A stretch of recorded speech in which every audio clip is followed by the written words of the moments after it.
God, it's Friday. Good morning. Welcome to 55 minutes of current and relevant business conversations. And it only happens here on Business Morning on Channels Television. I'm Ini John McCall. We'll start off with global oil prices. We can tell you that oil prices rose slightly on Friday and were on track for their second straight weekly gain as resilient demand resulted in a larger than expected fall in U.S. oil stocks, offsetting fears of higher U.S. interest rates. Brent crude futures were up 20 cents at $76.72 a barrel, while U.S. West Texas Intermediate crude gained 19 cents. Also to $71.99 a barrel. Both benchmarks were set to gain about 2% for the second straight week. U.S. crude stocks fell more than expected on strong refining demand, while gasoline inventories posted a large draw after an increase in driving last week, according to the Energy Information Administration.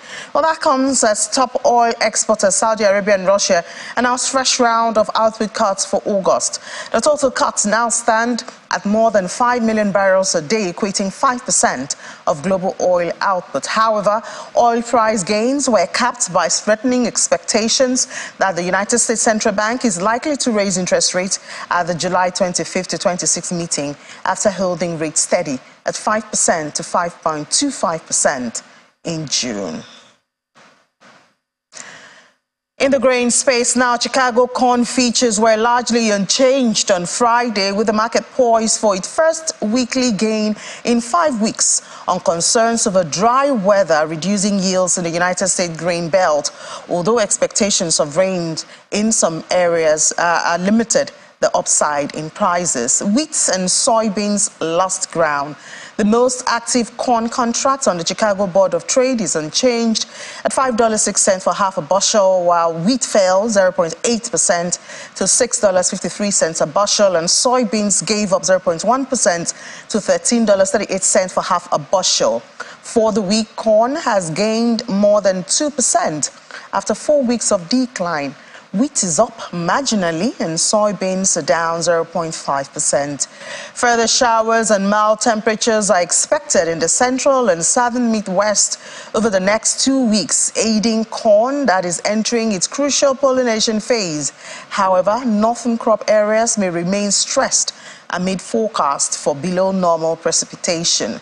Weekly U.S. drought monitor data shows marginal improvement in parts of the Corn Belt and further deterioration in others. The president of the African Development Bank, Dr. Akinwumi Adesina, has asked for an end to resource-backed loans such as crude oil, gas and minerals, which are being used by heads of government on the continent, saying they are corruptible.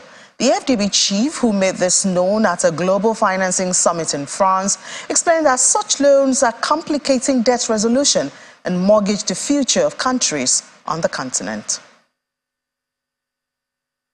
Natural resource-backed loans at all in Africa, because they are not transparent. In most cases, a lot of corruption, and it makes the debt negotiation in terms of treatment very, very complicated for countries. We have about almost $60 billion of debt that is backed by oil, by gas, by metals and blue economy.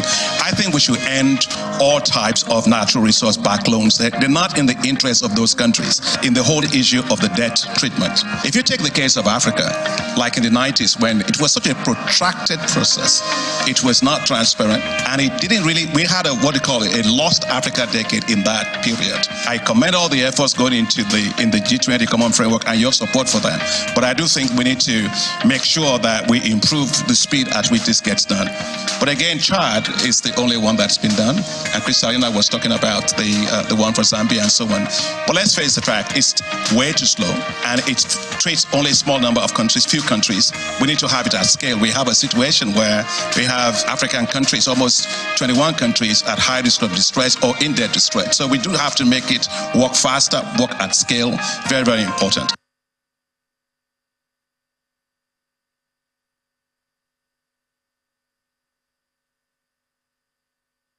Working faster and at scale is very, very important for the continent.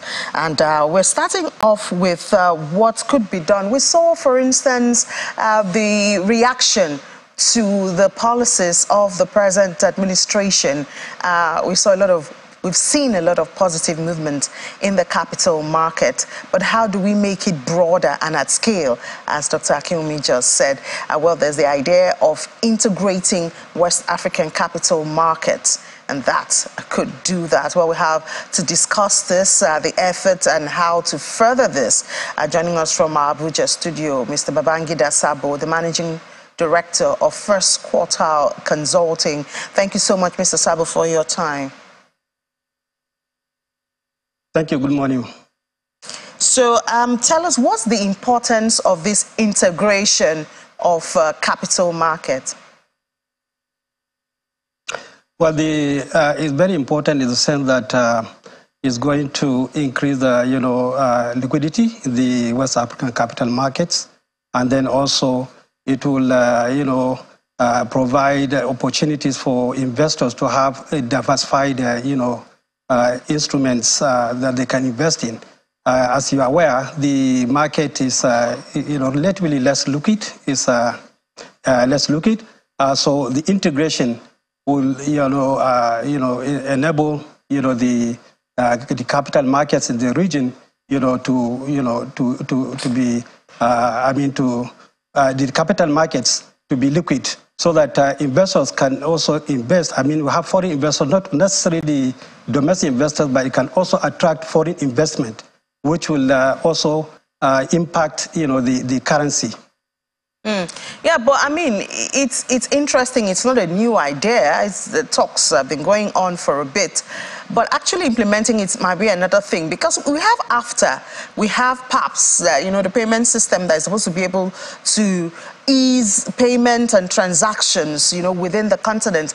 And those things are getting difficult. Now, how can we now jump into the capital market and say we want to integrate it when, buying and selling is difficult? Yes. Actually, PAPS is one of the initiatives that is going to be leveraged on in this integration, effort. As you're aware, I mean, there was this is done in phases. The phase one, which was the sponsored access, enables a broker from Lagos, for instance, to trade securities on the Ghanaian Stock Exchange, through a sponsored, broker. I mean, sponsoring, broker. But now we are in the phase two. The phase two is meant to, integrate the markets, so that we have one single, people can actually invest in the securities of other exchanges directly, not necessarily through a broker. So the PAPS is going to really be leveraged on, in terms of instead of combating currencies, the issue with the phase one was that, you have to convert, if you want to invest in the Ghanaian, stock exchange, you have to convert Naira, for instance, into dollar before it is converted into, the Ghanaian cedi. But the PAPS will, help in actually, removing that kind of passing through, a US dollar. So directly you can buy securities, and then the settlement, can be done in the local currency. So the PAPS actually is going to also complement this effort. So please paint the picture of how this is supposed to work. I know here in Nigeria, you do have some apps through which you can buy stocks from the NGX. Is this supposed to work through agents? Is it supposed to work through stockbrokers? Are you supposed to use an app? What's the arrangement? Yeah, so this is going to be directly. You will now have direct access to the, to the foreign, or let's say to the other, capital market. For instance, if you are in Lagos, you don't have to pass through a broker. You have direct access, to the market. But then there are some rules which are, this is what is going to happen, during our, the two-day, conference we are going to, capacity building that we are going to have in Lagos. The rules, integrated rules, are going to be presented to the market, so that, I mean, it can be reviewed, and then, we have experts that are going to, look at those rules, and then, of course, at the end, we have a validated rules that can actually be used, in the sub-region, I mean, in the capital markets. So definitely what is going to happen is that you are going to have access to, the foreign capital market directly. You don't need to pass through any broker. How, Mr. Sabo? When you say directly, that's where I asked. You say you don't need a stockbroker, and you don't physically have to go to, for instance, Ghana or Cameroon for you to be able. So is there an app, or how do you buy those stocks? No, there is a mechanism, really. I mean, you will now, there is a system that can actually be used, by the brokers to have access to, those stock markets. You can actually, you will just trade like as if you are a local broker. So it's just like taking away this issue of you are, a foreign, you are going to directly also buy securities just the way the local brokers are, buy those products, I mean, the securities. That is how you are going to also, buy those securities. So you talked about the fact that dollar will be, eliminated from the equation. Then how do you now measure? You measure naira by dollar when you want to deal with anybody outside Nigeria. So how do you now measure? Will they have the stocks quoted in naira or any other local? And then if I'm in Nigeria and I want to buy it, how do I, pay for it? No, I'm talking about the settlement process. The settlement process, instead of passing through the US dollar, you are now using your own, local domestic currency. So, but definitely you will know the value of the securities you are buying.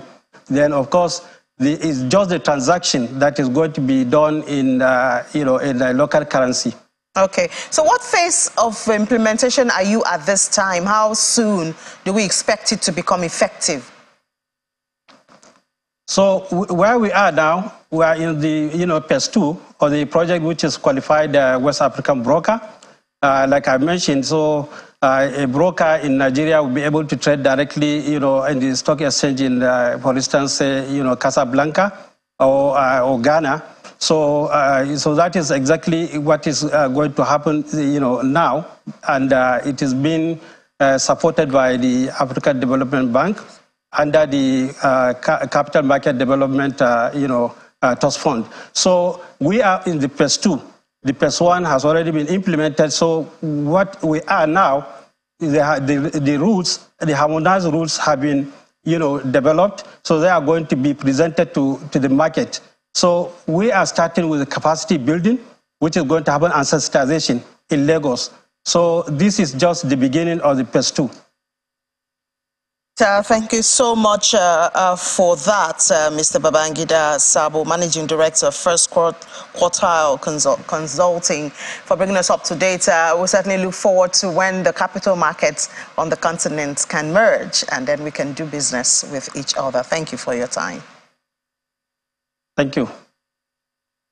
All right, now yesterday was a very busy day for the presidency, and I think some relief came the way of manufacturers and business entrepreneurs in the country, and that's because the President Bola Tinubu signed 4 executive orders, one of which was the suspension of the 5% telecommunication excise bill, and also there was the excise duty escalation on locally manufactured products. And the special advisor to the President on Special Duties, Communications and Strategy, Mr. Dilalaki, announced it while addressing State House correspondent.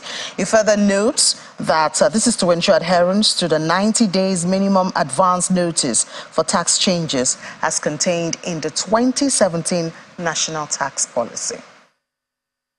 Last administration, there are certain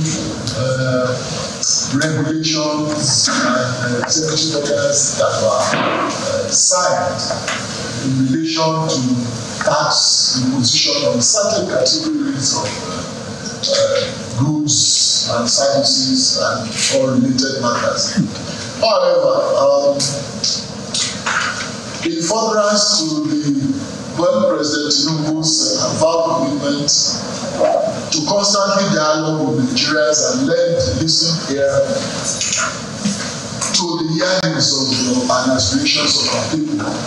We are here this morning to let you have an insight into the recent executive orders that the President has signed. The President has given an order suspending the 5% tax on telecommunication services as well as the excise duty escalation on locally manufactured goods.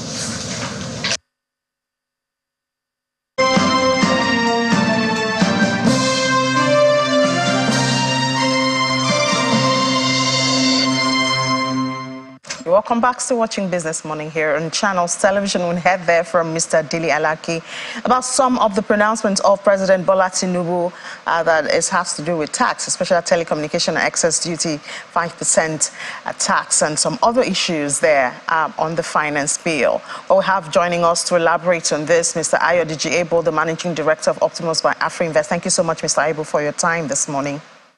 Good morning, and thanks for having me. Yeah, so tell us some of the implication of that announcement yesterday.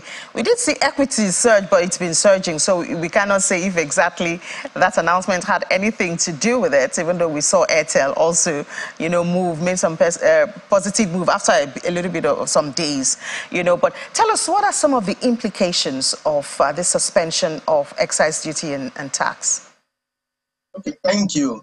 The first thing we're all aware is that once tax is imposed, it has its cost element. It means that if it's from the company's perspective, it means that the company will be paying more.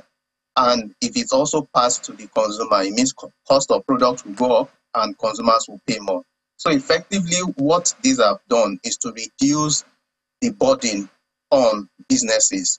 We're all aware that when you look at endless list of taxes, some would say close to about 40, some would say about 50 type of taxes that is being charged on the business, which is a major drag. We all know that the SME drives over 50% of activity in the country.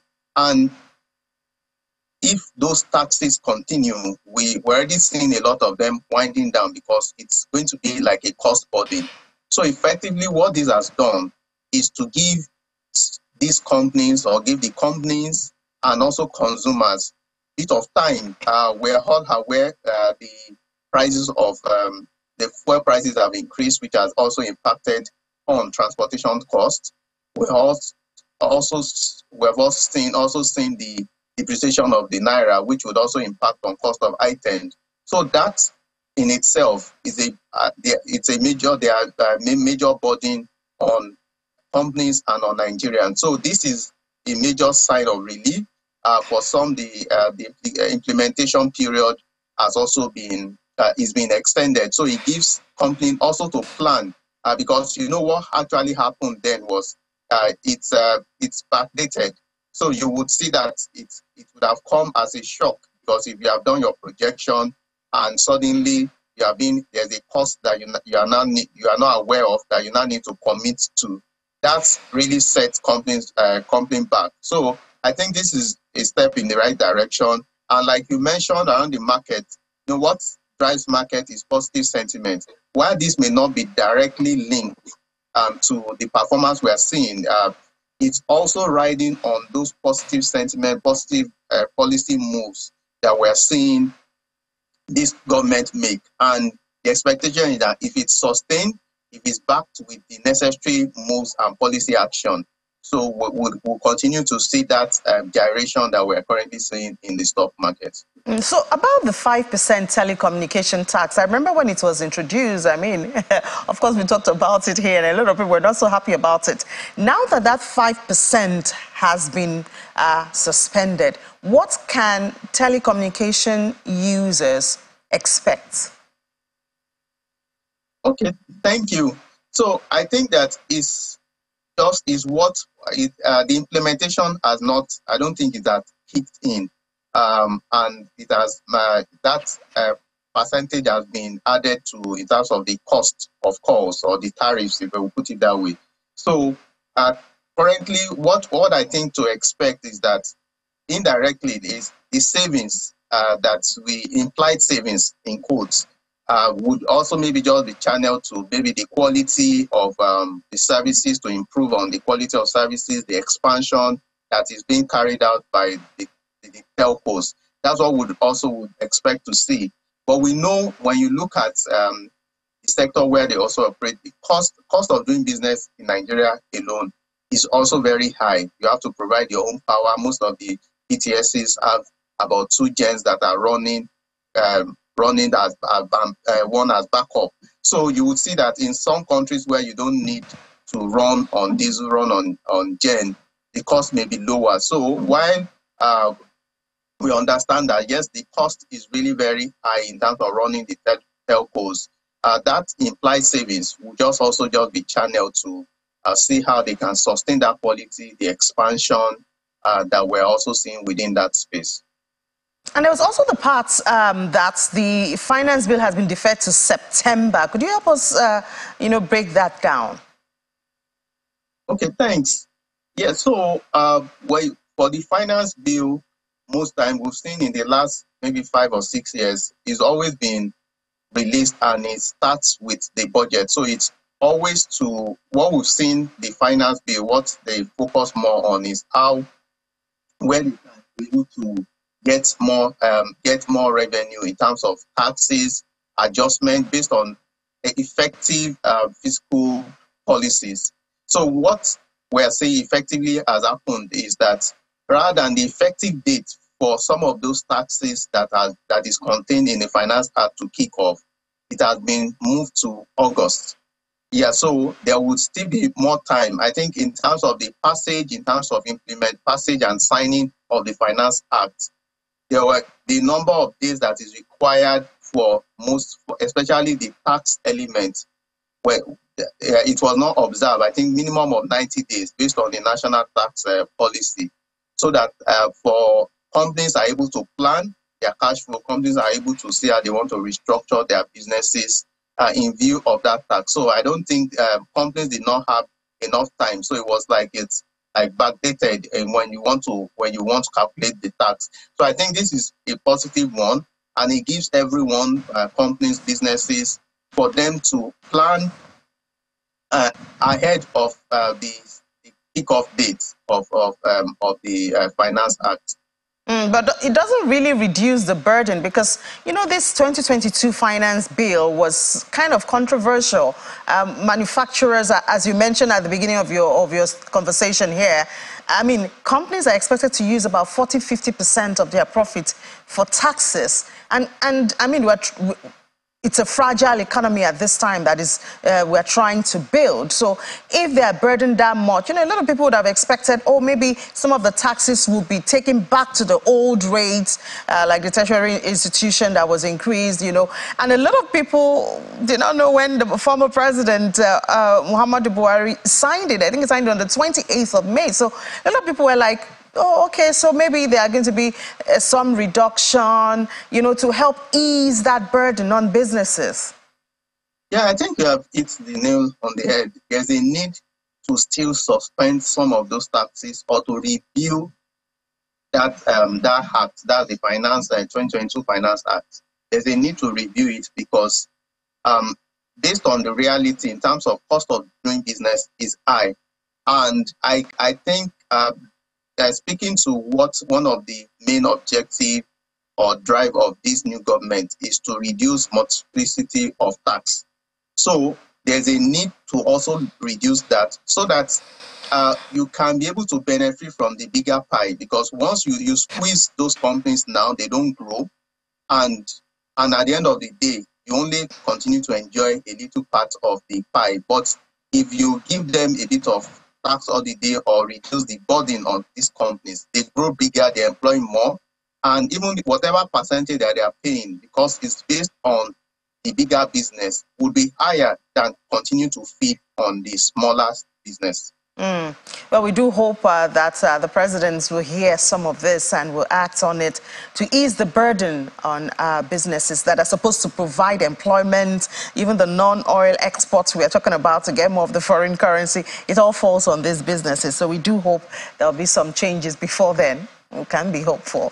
All right, thank you so much, Mr. Ayode Jebo, the Managing Director of Optimus for AfriInvest. Thank you for your time this morning and have a great weekend. Yeah, thank you, and always my pleasure. Yeah. All right, we'll switch over to Abuja studio now. Last week, Friday, we did have the spokesperson of the POS operators in Lagos here, and he reeled out some new rates for POS operations. And we know there's been a lot of reaction following that. The Central Bank of Nigeria had said it will intervene to resolve issues around that. The federal government has threatened to sanction them for just hiking charges at this time, you know. So they're here now to tell us, maybe follow up on that conversation and see what they're going to do. Perhaps they will reduce the prices for the sake of the consumers. We have Mr. Fashasi Atonda, the Managing Director, Ecosystem Network is an agent network management company. He joins us from Abuja. Mr. Atonda, thank you so much for your time. Good morning. Good morning, everyone. Yeah, but we're not happy with you, Mr. Atonda. I mean, you guys just woke up and hiked your rates, knowing that we now depend on you. You know, we're not happy with the POS operators. Okay, thank you very much. And first, you must know that we are also part of this country, and we are not immune from the totality of, inflationary, activities that's going on in the country. So we are also, I want to believe that we are interested in also building this country. And that's the reason why we also look at it, and we have been humane enough to be as competitive as we could in the market today. We are all consumers. POS agents, they are also consumers. So when we are following a particular segment of the market, not to adjust to the market, to the inflationary rate, it's just like you are putting two boxers in a ring, and you tie one hand at the back. That's the meaning. So that takes us to the fundamentals that we need to really unbundle what we call agency banking. And when you break it down, because people are mixing it, and that is why we are blaming agents. We have two components of this agency, POS agent that you are looking at. You have the technology segment of it, and you have the entrepreneur, the enterprises aspect of it. So when you are talking of the technology part of it, that is the one that CBN is actually regulating. CBN license service providers to render this service. And at times, they back them up with a grant, with finances. Most of these companies are also liquid to the level that they can absorb inflation for even 10 years without running into crisis. But you see this other segment of the component of our business, which is an individual, a jobless Nigeria that look for a location and paid for the rent of that location, paid land rent, paid, retail, and also equipped with staff, also buying fuel at the petrol station. So that component, I think, is just normal, that his own business is dictated by inflation, not by CBN. So that is the point of it. And what associations have been able to do is to come up with the fact that, over 1.4 million jobs have been created in Nigeria through agency banking in the last few years. No sector of this economy has been able to achieve that since independence. So, and we are now looking at it that we don't want these job losses. We don't want this brain drain. Already, a lot of them are shutting down. The last cash policy actually sent about 40% of POS agents, out of jobs because they had to lock down. A lot of them are in debt as I speak to you. So it is about being competitive because we are also buying petrol. Today, for cash backup, for you to go to the bank, most agents will go to the bank like 3 or 4 times. Because of the limits placed by the Central Bank of Nigeria, that people cannot withdraw more than 100,000 naira in a day. Okay, Mr. Sonda, just so we can get a lot of questions in. I hope you also remember that when I say you, I mean, you know, your association. I hope you also remember that the people who are your customers feel this pinch. A lot of them do not have an increase to their earnings, you understand? And also, if they don't have an increase in their purchasing power, you may lose them, and at the end of the day, lose the business totally. Okay. The reality is that nobody is actually having a sort of increase in their purchasing power. I don't know how do I explain this. How will an agent cover this cost to serve? The cost of, going, to the bank to withdraw cash. He has to, pay double. Today, before now, we are paying about 200 naira to move to the closest bank for those that are within the metropolis. For those in the rural area, they cannot even cope now because let us look at the revenue which is being displayed, revenue to cost to serve. Before this inflationary policy, we can all see, the income of a typical agent, and we can see the expenses of a typical agent on a daily basis. So the net profit is around 2004, and that is what association has also worked to say that, how do you also maintain this so that you don't, you inconvenience the populace? And when you look at that analysis, an average agent is still going home with a maximum of 2,000 naira for those in the rural areas. They can't cope. They have to shut down because before you can get to the nearest bank in our rural area, you have to travel about 300 or 400 kilometers.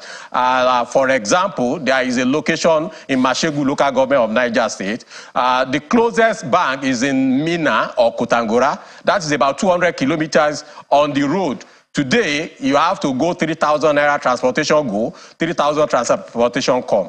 So this they need to do. What CBN is supposed to do is actually to look at all these cost ingredients and see how do you, cover this cost or support the agent in this aspect, like what we see in other countries. Let us take, for instance, Fino agents in India. They don't go shut their doors and go and pick up cash. There is a system in place where their provider will bring cash for them and also take their leftover cash to the bank. But we have a different, the agents in Nigeria, they are all alone. They are like orphan. No support from, in fact, an agent today, we have to go and queue at the ATM. So, Mr. Sonda, why don't you have these conversations with the CBN? You understand, and if it's the government, why don't you have these conversations? For instance, in areas as you have mentioned, like the rural areas, if the POS agents will come together and appoint one person maybe every day or every week, you go, instead of everybody paying transportation, you go and get for and the banks are aware of it, so there's no limit on that person, or they give everybody's money to the person. There are other ways of reducing your costs, because even your customers still pay transportation to their offices, to their businesses, and nobody has increased their purchasing power or their earnings. There's ATM as an alternative. I hope you remember that. Engaging, thank God that I was at your studio before the cash crunch, and I think we foresaw the tragedy that could happen that time as reaching out to the CBN to advise them appropriately. But Unfortunately, they still went ahead with that policy, and it landed all of us in this tragedy that we have today. So the same. We have been having conversation with CBN, and they are aware. But there are lots of strategies, lopsidedness in our system that are actually needed to be corrected. We copy and paste strategies from countries in the world without actually trying to domesticate it with our terrain. That is the fundamental, issue. They reach out to us, and we made them realize that there is a need for us to look at this. Nobody is interested in hiking service charge, but let us sit down and look at it. An average agent today, you won't believe, is getting a loan of about 120%, annual. 120% annual. So why? And we have Central Bank of Nigeria that can give us a single-digit, loan to run our business. So there is a disconnect, quite all right. And these are the cost ingredients that I expect CBN to. And the most, surprising is CBN usually listens to us anytime they want to roll out a project. They use us for mobilization, quite all right. They want to do a financial inclusion week, they need crowd, they reach out to us, we mobilize. But when it has to do with, getting things done, planning and implementing, policy that will help the payment industry to grow, we may not actually be called to that roundtable for such discussion. So an avenue like the media is a very good avenue for us to also call the attention to the fact that agents are not just increasing their service charge, they are increasing to cover the cost. The only option to have is either you live or die trying. And we don't want job losses against in Nigeria. Yeah, obviously nobody wants job losses, but already your customers, I think we have a video of some of your customer there expressing frustration, Yeah. Because if I want to collect 10,000 naira and then I have to pay about 800 naira, then you have actually dismantled the 10,000 naira, the plans that I had for it. Please, you guys should consider us also. And you are part of us anyways.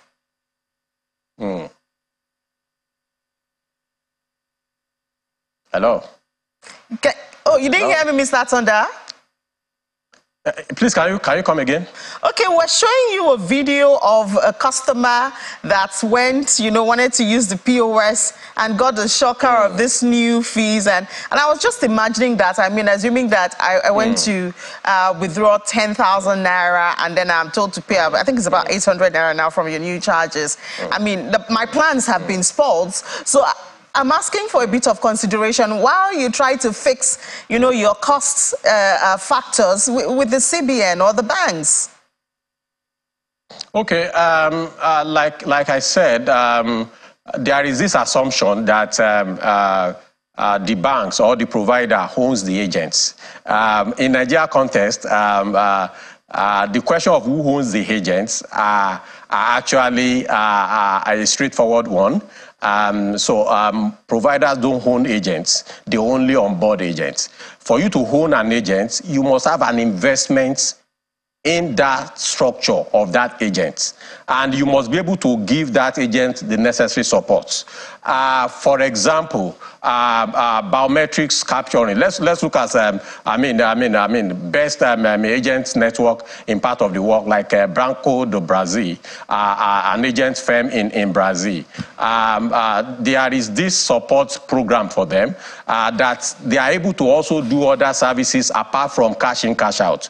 They are able to do biometrics registration. They are able to do BVN. They are able to do all this. In Nigeria, it's more of a cash in, cash out. And how many margin can you make from cash in, cash out? In fact, when Nigerians, when the NIMC, they are trying to increase the enrollment rate of NIN, they engage some of our agents, over 5,000 agents in Nigeria, which help them to deliver more than 80 million enrollment within 2 years. You will be shocked that they are owing us the salary of 2 years. NIMC, Nigeria. So all attempts to add additional services to what agents are doing so that they can spread these costs and cover these costs. They are actually not there. They are actually not there. Then if to actually move forward to reduce all these confrontation, I think CBN needs to adopt the strategies of our new president, President Bola Ahmed Tinubu, of not using power to solve issues, or of engaging. You can see the example of how they are able to speak with the NLC and Trade Union Congress, and with these inputs, there are no issues in the system. But what we see over the last week was that for the CBN to be instructing, the service provider to dissociate, to issue disclaimers, that they are not increasing the prices of transactions. And we have said it point blank, we are not increasing POS service charge. The providers can withdraw all these terminals and put it in their branches. If that is going to service my father in Aguara, across the river, Niger. So let us, what is important, the way to go is actually come to the round table. Agents, you are all alone. How do we support you? How do we support you? In the policy of CBN today, there is no agent segmentation on cash withdrawal limit. They see us as customer, just normal customer. You are not withdrawing more than 100,000 or 200,000 in a day. And you want an agent to go and service minimum of 20 people in a rural environment. So that agent will pay out minimum of like 20,000 naira per customer. 20,000 times 20 customer is 400,000 naira.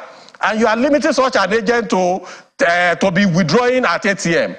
Even if I'm an agent of a provider A, I will not get to the bank and they will not giving me a special treatment I will still go and join the queue at the ATM machine.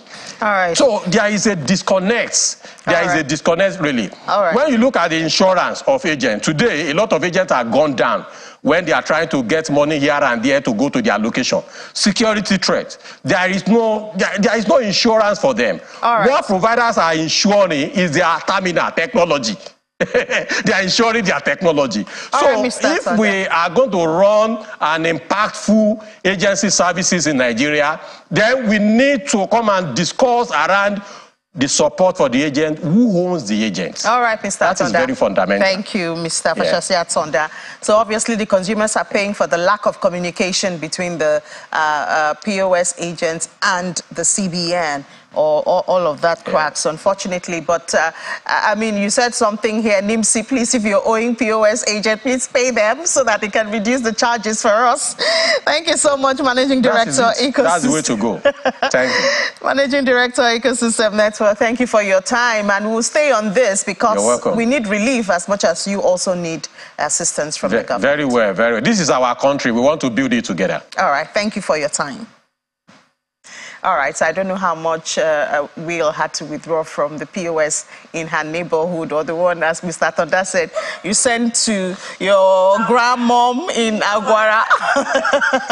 I don't know how much you had to pay or how much you had to send to your grandmom. I don't know, but I mean... I've not had to withdraw recently using the POS. But as soon as I heard there were charges, I said, okay, hold it. I'll use my card.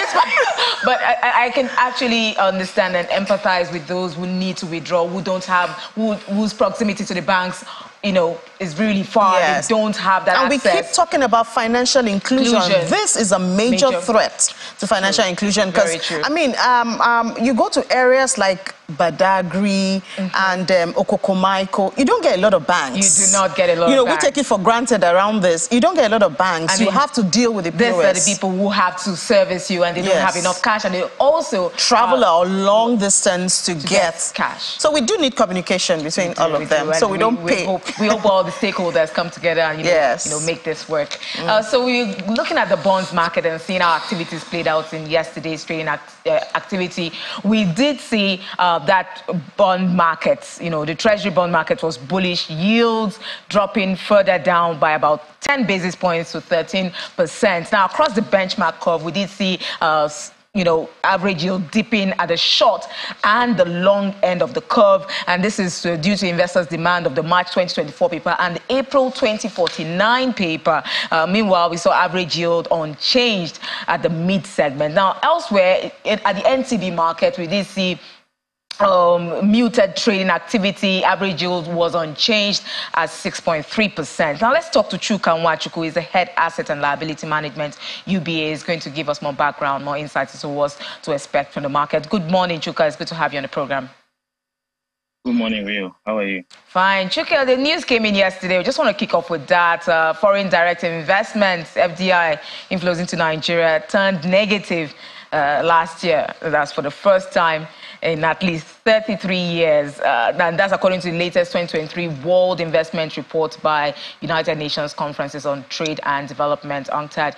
It shows that FDI flows into Nigeria came in at a negative 187 million in 2022 compared to 3.31 billion we had in 2021. What are the implications of this for the markets, especially for the Forex market? Okay, thank you, Will. The negative inflow of FDI is not so much surprising because of the policies of government, especially in the past 5 years. So we have unorthodox policies and also, of course, the FX restriction. So if you look at the countries, in Africa, we have Egypt, grew, FDI inflow came in as high as $11.5 billion. We have South Africa, $9 billion. And then we even have Ethiopia, and then Morocco, 3.6 and then 2.5. So it's quite worrisome. However, most of the issues identified as a main culprit, like I mentioned earlier, weak monetary policy, as well as capital repatriation. Some of these issues are being addressed by the current government. You can see the policy on the free flow of exchange rate, which will bring in a lot of confidence to the investors. And part of the issue the investors have is the fact that when it's time to repatriate, there isn't the window to repatriate. So with this new policy on FX, that will be a thing of the past, and then we'll begin to see investors' confidence and then coming into the Nigerian market. And I believe that within the next 1 year, this negative growth will change to positive. We look forward to that change because the economy does need it. But where are we at as regards liquidity in the system? We're seeing that liquidity declined slightly from Wednesday's levels as at Thursday's open. How has that impacted activities in the fixed income space? Yeah, absolutely. Liquidity has been playing a key role. For example, over the past 1 week or two, we have system liquidity open around 800 billion to 1.3, 1.4 billion. This has also been increased, due to the fact payment that was paid last week, and so this has really affected trading in the fixed income market. The T-bills, for example, there was a T-bill auction on Friday last week, which the longer end came out at 6.2%, and this yield, this bill is currently trading at 4.5, 4.5, 4.7 levels. On the bond side as well, we've seen decline in the bond yield, especially the 2049 and then the 2053 bond. Liquidity, like I said earlier, is key, and as long as the system continues to be liquid, we continue to see declining yield. So much, Chuka Nwachukwu, Head Asset and Liability Management, UBA, for sharing those insights on the program. I do look forward to markets being very bearish next week. Thank you so much. Thank you. Thank you. Thank you. So if you look at the equities market yesterday, just want to close with that. It was a boom for the equities market, 0.81%, crossing into the 62,000 level, and market cap still at the 33.77 trillion. And the market, I'm sure what moved the market yesterday, you know, President Tinubu did suspend taxes, excise taxes on the telecom sector, you know, for vehicle importation, and also suspension of the Finance Act 2023. So we saw that positive sentiment, a positive reaction from investors, making the market close really high. And then we saw that value of 95.1 billion naira, and mostly from trades on FBN holdings in it. That was really fantastic. I knew you would not help it. That number was almost 1%. Almost 1%. Yeah, I know you immediately the news started coming in that the president has suspended telecommunication tax and excise duties and deferring. I just knew. I think that's what we have come to expect from President Bola Tinubu. Remember when he talked about unification? Yes. We saw what happened to the market, and it has not dropped the ball since then. It's been one pronouncement, one announcement, policy or the other that's driven the market.